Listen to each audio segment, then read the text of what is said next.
Kamatipura, in the centre of Mumbai, one of the biggest and most notorious red light districts in all of Asia, crisscrossed by streets upon streets of brothel houses. It's believed at least 20,000 girls are working as prostitutes here. Many of them are underage, and most of them trafficked from the countryside. It's estimated 70% of them have HIV, and most are subjected to extreme violence. Just to give you an idea of how it works, so it is run by gangsters. You can see lots of men standing at the side, and they're all pimps. They stop taxis for the customers, and they will bargain through the taxi. You'll see the guards on the doors, and every layer, because some of the buildings are a few stories high, there's guards on every floor, and there's watchers even sitting on the roofs. I've been investigating the sex trafficking trade here for the past 11 years, and I've got to know a prostitute called Goody. Goody's toughness belies a desperate story of how she was tricked into prostitution when she was just 11 years old. She's 26 now and is used to being underpaid and being abused.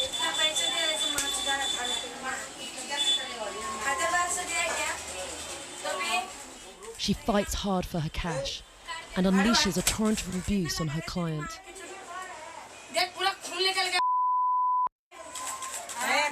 He doesn't retaliate, probably because I'm in the room filming.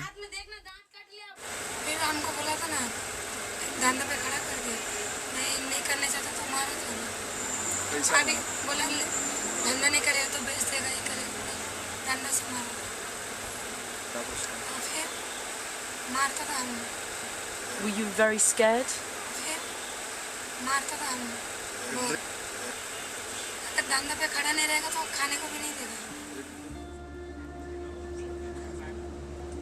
Goody was trafficked from a small village in southern India when she was just 11 years old. Like thousands of others growing up in extreme poverty, she was desperate for a better life and for the chance to earn some money, making her easy prey for the traffickers. There are up to 15 million people living in slavery across India, and most of them are women and children trafficked into the sex industry. हम लोग बहुत गरीब हैं। वो औरत को मैं बोला, मतलब हम लोग चोरा एक का काम करते थे हम लोग दूसरा का घर पे गांव में। फिर मैं बोला जो हमको इधर खाने पीने का रहेगा, महीने में 400-500 रुपये मिलेगा, उधर रहेगा, मेरे को ऐसा काम पे लगा दो। जब भी मैं 11 साल उम्र था मेरा, बहुत छोटी मैं आई, तो उधर जब भी लेके आया तो देखा एक 14 गली में कमाटीपुरा में लेके आया। तो मैं बोला मैं नहीं करूँगी, मेरे को ट्रेन में बैठा दो, मैं चले जाऊँगी घर। तो मेरे को बहुत मारा था लोग। तो जो औरत के पास मेरे को छोड़ के गया, वो औरत मेरा ऐसा हाथ पकड़ा था, उसके लड़की मेरा पैर पकड़ा था, वो कस्टमर मेरे पास ज़बरदस्ती बैठा था। 3 महीना मेरे को जे हॉस्पिटल में दिखाया, 3 महीना। Even worse, I'd heard disturbing stories about how girls, especially the younger ones, were kept inside cramped, locked boxes or cages.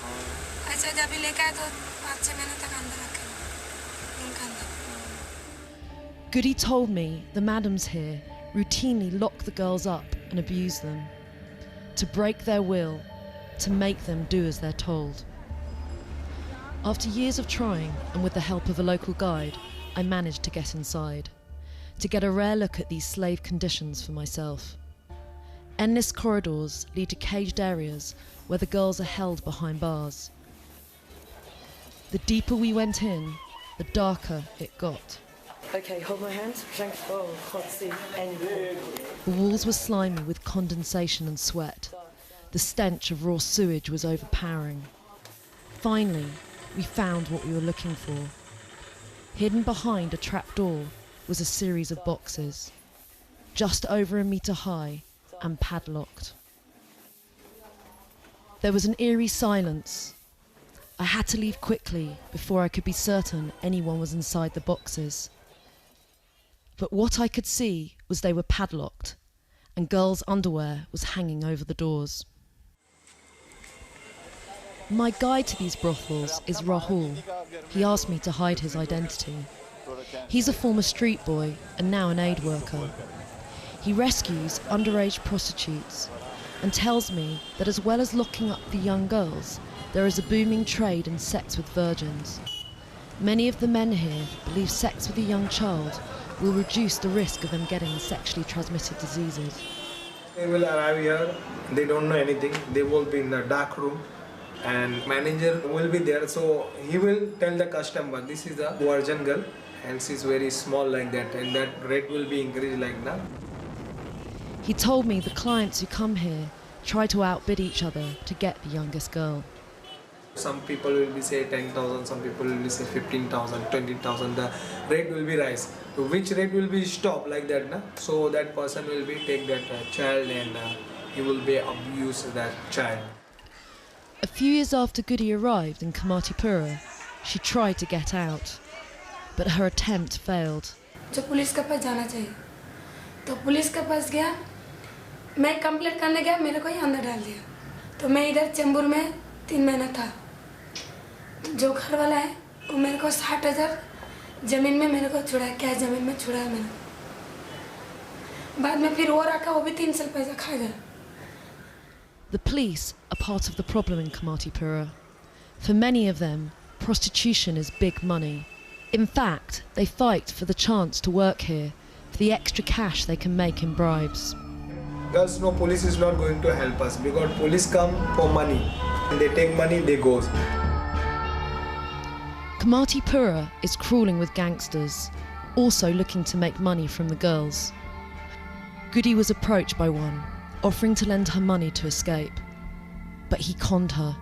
He gave her the money and is now forcing her to pay him back with interest. She's now further in debt and trapped. Leaving Kamatipura is a complicated business. A local charity has tried to encourage Goody to leave and seek help. But Goody's pimp is now her boyfriend and he controls her every move. She is so traumatised that she no longer trusts anyone.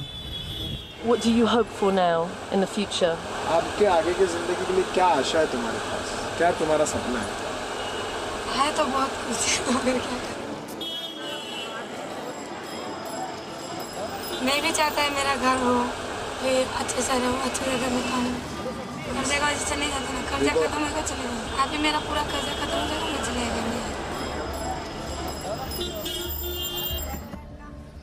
Goody has been dreaming of going home for a long time. She's still stuck in Kamatipura and she's still working to pay off her debts. It's a brutal industry that takes young girls and then enslaves them. A vicious, self-perpetuating cycle that offers no way out.